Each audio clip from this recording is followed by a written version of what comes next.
آپ نے ان کے بارے میں کوئی ایک لفظ، دو لفظوں میں آپ نے ان کے بارے میں جو آپ کے ذہن میں آ رہا ہو آپ نے بتانا ہے.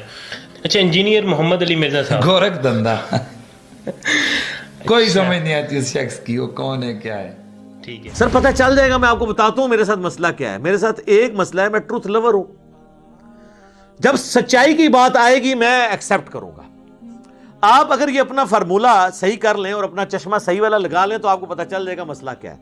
گورکھ دھندا نہیں ہوں سر. اتنے بڑے بڑے بلینڈر غامدی صاحب سے ہو رہے ہیں اور ہمارے انجینئر صاحب کی تصویریں وائرل ہو رہی ہے کہ وہ غامدی کے ہاتھ چوم رہے ہیں.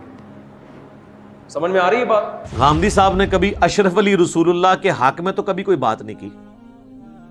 غامدی صاحب نے کبھی چشتی رسول اللہ کے حق میں تو کبھی بات نہیں کی ہے کہ کی ہے.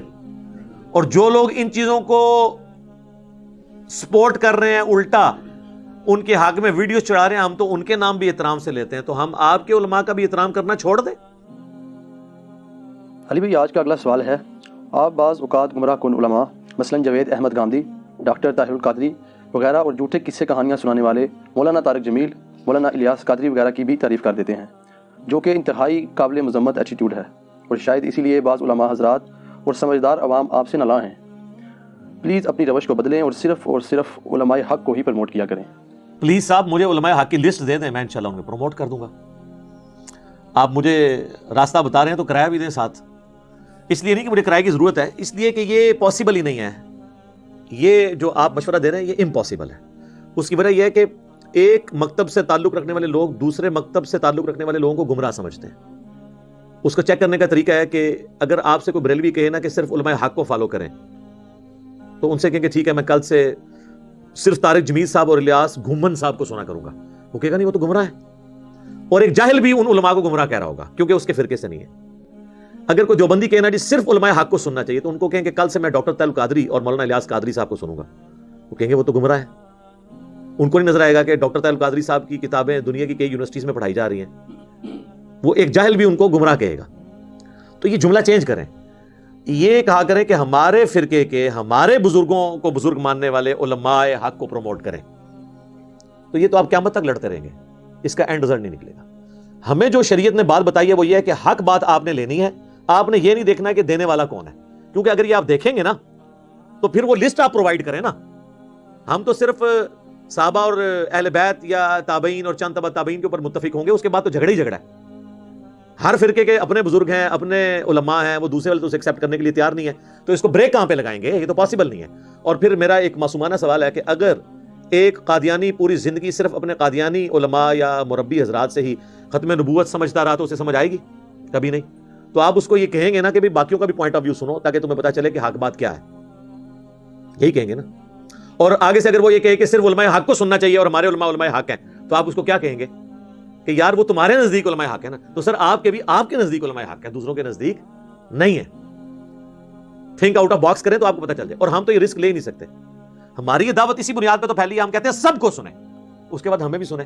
تو آپ کو پتا چلے گا کہ کون قرآن و سنت کے ریفرنس سے بات کر رہا ہے اور کون صرف بزرگوں کے حوالے قصہ کہانیاں سنا کے فارغ کر رہا ہے. قصہ کہانیاں اور بزرگوں کے واقعات سنیں گے تو آپ کو پتا چلے گا نا کہ اصل دین کیا ہے. جب تک پیاس نہیں ہوگی تو آپ کو ٹھنڈے پانی کی قدر کیسے آئے گی؟ تو یہ آپ کہانیاں سنیں گے تو پھر آپ کو جب قرآن و سنت سے بتایا جائے گا تو آپ فوراً انجینئرنگ کر لیں گے کہ یار وہ تو کہانیاں سنا رہا تھا. یہ ہم رسک نہیں لے سکتے کہ لوگوں کو روکیں، اور نہ اسلام نے ہمیں ایسی تعلیمات دی ہیں. دیکھیں مشکات المصابیح میں کتاب العلم چیپٹر میں ایک حدیث موجود ہے، اس کی سند کمزور ہے لیکن اس کے فٹ نوٹ پہ اس کی موقوفاً روایت کو شیخ زبیر صاحب نے نقل کر دیا. ابن عباس کا قول ہے موقوفاً، کیونکہ ان کا اپنا قول ہے. مرفوع حدیث جو نبی علیہ السلام کے ریفرنس ہے وہ کمزور ہے کہ جو دانائی اور حکمت ہے یہ مؤمن کی گم شدہ میراث ہے، جہاں سے ملے اسے حاصل کر لو. اس کا حقدار وہی شخص ہے جو اسے حاصل کر رہا ہے، جہاں سے بھی ملے. اور اس کا کلائمیکس وہ صحیح بخاری کی حدیث ہے جو شیطان نے انسانی شکل میں آ کے حضرت ابو ہریرہ کو ایک وظیفہ بتایا تھا کہ اگر تم رات کو سونے سے پہلے آیت الکرسی سورۃ البقرہ کی آیت نمبر 255 پڑھ لو تو صبح تک اللہ کی طرف سے ایک فرشتہ مامور ہو جائے گا تمہاری حفاظت کے اوپر. تو نبی علیہ السلام کو جب انہوں نے بتایا تو آپ صلی اللہ علیہ وآلہ وسلم نے فرمایا 3 راتوں سے یہ جو بھیس بدل کر انسانی شکل میں تیرے پاس آ رہا تھا، جانتے ہو وہ کون ہے؟ وہ شیطان تھا. وہ ہے تو جھوٹا لیکن اس نے یہ بات سچی کہی. تو آیت الکرسی کا وظیفہ نبی علیہ السلام نے ڈائریکٹ تعلیم نہیں کیا، یہ شیطان نے بتایا تھا، حضور نے اسے انڈورس کر دیا. تو آج کوئی شخص مسئلہ بتائے گا اسے بھی نبی علیہ السلام نے انڈورس کرنا ہوگا کس طرح کہ وہ کتاب و سنت میں موجود ہو. علماء نے نہیں کرنا, کیونکہ علماء تو اپنے اپنے فرقے کی الگ الگ باتیں بتائیں گے. تو یہ حدیث اس بات کا ثبوت ہے کہ اگر شیطان بھی صحیح بات کرتا ہے نا, جسے نبی علیہ السلام کی مہر حاصل ہو, تو اسے ایکسیپٹ کریں. اس سے بھی بڑھ کے اگر کوئی چھوٹا سا بچہ آ کے آپ کو کہتا ہے کہ جی, اور وہ بچہ بھی چھوڑ دیں, کوئی بہت بڑا آ جاتا ہے, یہودی, عیسائی, ہندو, اور وہ آپ سے کہتا ہے کہ تمہاری کتاب قرآن میں لکھا ہے سورۃ البقرہ کی آیت نمبر 279 میں کہ جو سود کھاتے ہیں اللہ اور اس کے رسول کا اعلان جنگ ہے ان کے خلاف عز و جل و صلی اللہ علیہ وآلہ وسلم. تو آپ اسے یہ کہیں گے کہ چونکہ تو ہے ہی غیر مسلم اور دین تو صرف علماء حقہ سے حاصل کرنا ہوگا. علماء حقہ ویسے لفظ نہیں ہوتا, میں یہ حقہ سے بنا لیتا ہوں, علماء حق لفظ ہوتا ہے. تو تم تو علماء حق نہیں ہو, لہٰذا چونکہ تم نے علماء حق نہیں ہو, لہٰذا تمہاری بتائی ہوئی سورۃ البقرہ کی آیت نمبر 279 بھی میں نے نہیں ماننی. تو اس کو تو چھوڑ دیں, آپ اپنا ایمان فارغ کر بیٹھے, کیونکہ آپ نے اللہ کا انکار کر دیا. آپ نے ریفرنس کو فالو کرنا ہے, اور کوئی غصے سے بھی آپ کو بتائے تب بھی آپ نے انکار نہیں کرنا. آپ یہ تو کہہ سکتے ہیں تم نے غصے سے بات کی, لیکن یہ نہیں کہہ سکتے کہ تیرے غصے کی وجہ سے میں نے اب سورۃ البقرہ کی آیت نہیں ماننی. تو آپ تو اپنے ایمان سے ہاتھ دھو بیٹھیں گے. یہی تو ہم کہتے ہیں کہ ڈگریاں بعد میں دیکھیں, آپ ریفرنس کو فالو کریں. ڈگریاں تو آپ بریلویوں سے ڈگری لے آئیں تو دیوبندی علماء آپ کو جاہل کہیں گے, دیوبندیوں سے لے آئیں تو بریلوی علماء جاہل کہیں گے, اہل حدیث سے لے آئیں تو وہ آپ کو جاہل کہیں گے, شیعہ سے لے آئیں تو باقی جاہل کہیں گے. ڈگری تو ایک دوسرے کی بھی نہیں مانتے ہیں. ایون ان کے مدرسے کی بھی ڈگری ہو اور آپ ان سے اختلاف رائے کریں تب بھی کہیں گے کہ جی بندہ ساڑھا سی, لیکن ہوں زیادہ پڑھ کے نا پتہ ہے دماغ خراب ہو جاتا ہے. یہ پتہ نہیں کہاں سے انہوں نے, یعنی نبی علیہ السلام تو کہہ رہے ہیں قرآن میں آپ کو تعلیم کیا گیا ربی زدنی علما, اے نبی آپ دعا کیا کریں میرے علم میں اضافہ کر. یہ کہتے ہیں زیادہ کو پڑھ دے تو پاگل ہو جاتا ہے.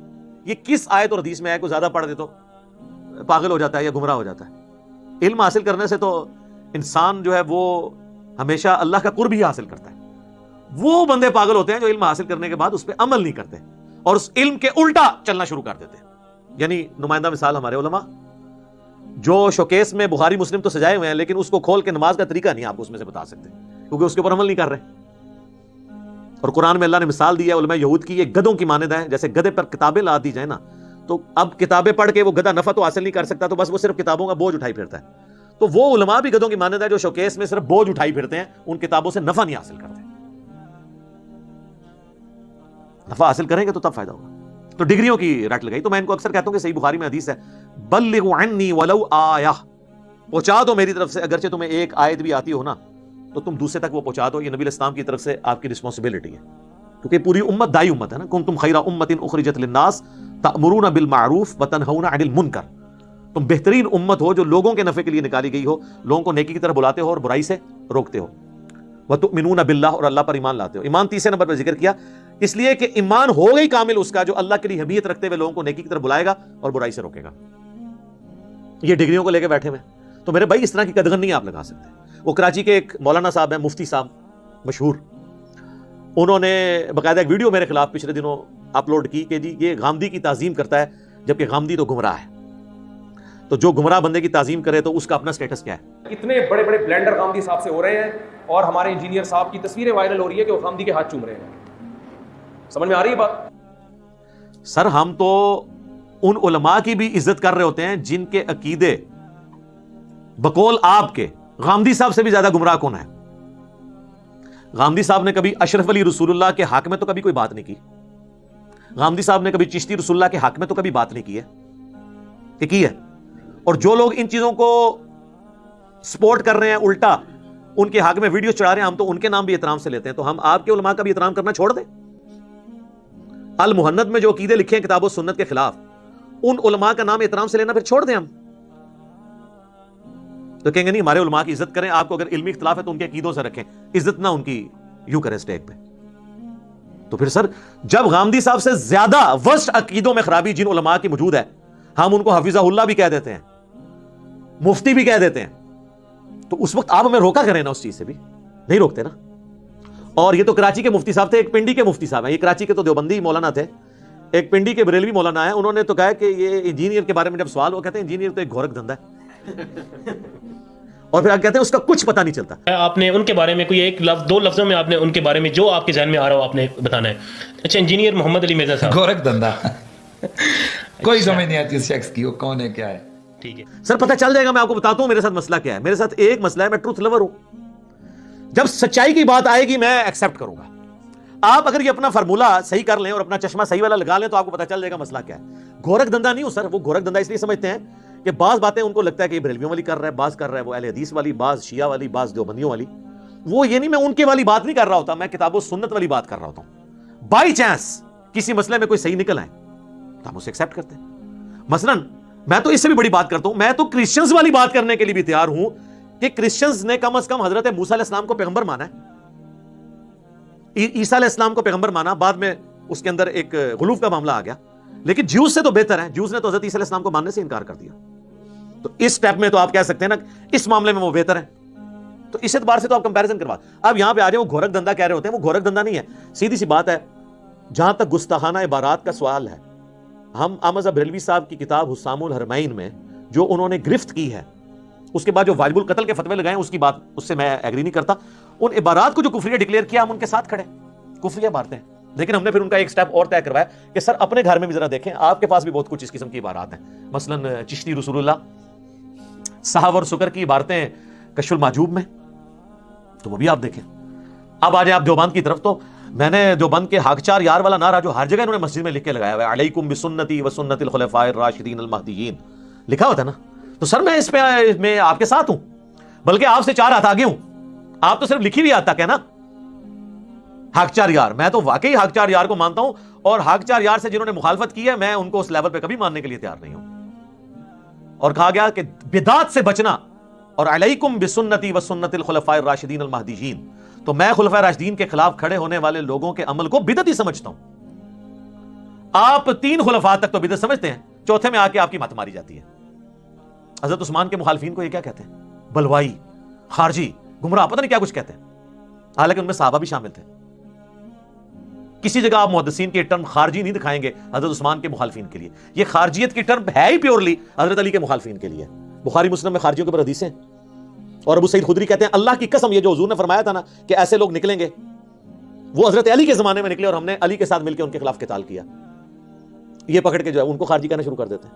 تو حضرت علی کے مخالفین کے معاملے میں ہم حقچار یار حضرت علی کے ساتھ ہیں. تو حقچار یار پہ تو ہم عمل کر رہے ہیں, ہم کہتے ہیں نعرہ بالکل ٹھیک ہے. جب حقچار یار زندہ باد ہے نا سر, پھر سیاست معاویہ زندہ باد نہیں ہو سکتا, کیونکہ بیک وقت دونوں باتیں زندہ باد نہیں ہو سکتی. اچھا پھر آگے آپ کو پتہ کیا کہیں گے, وہ کہتے ہیں نہیں حضرت علی کی شہادت کے بعد ہم سیاست معاویہ کو زندہ باد کہتے ہیں. تو حضرت علی کی زندگی میں پھر سیاست معاویہ کیا تھی؟ ہاں اب آپ کے لیے امتحان ہے, کیونکہ اگر اب زندہ باد کہیں گے تو پھر حضرت علی کو کیا کہیں گے, اور حضرت علی تو زندہ باد ہیں. تو حضرت علی کے مخالفین پھر کیا ہوئے؟